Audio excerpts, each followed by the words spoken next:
Indian premier league season 18 సన్నాహాలు ప్రారంభమయ్యాయి. Mega వేలానికి సంబంధించి ఇప్పటికే ఐపీఎల్ ఫ్రాంచైజీలు బీసీసీఐ మధ్య కీలక సమావేశం జరిగింది.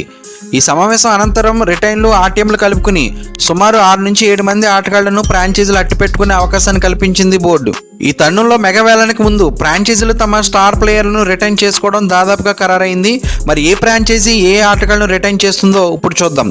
కోల్కతా నైట్ రైడర్స్ నుంచి సునీల్ నరైన్, శ్రేయస్ అయ్యర్, ఆండ్రీ రసూల్, రింకు సింగ్లను రిటైన్ చేసుకునే అవకాశం కనిపిస్తుంది. చెన్నై సూపర్ కింగ్స్ నుంచి రవీంద్ర జడేజా, రుతురాజ్ గైక్వాడ్, శివన్ దుబే, మతీష్ పత్రాలను జట్లో ఉంచుకొనుంది.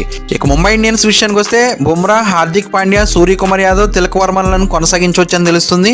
గుజరాత్ టైటన్స్ లో మహమ్మద్ సమీ, శుభ్మాన్ గిల్, డేవిడ్ మిల్లర్, రషీద్ ఖాన్లను రిటైన్ చేసుకోవచ్చు. ఇక ఢిల్లీ క్యాపిటల్స్ నుంచి కుల్దీప్ యాదవ్, రిషబ్ పంత్, ట్రిస్టన్ స్టబ్స్ మరియు జేక్ బ్రాజిల్ మెక్గర్క్లను జట్లో ఉంచుకునే అవకాశం ఉంది.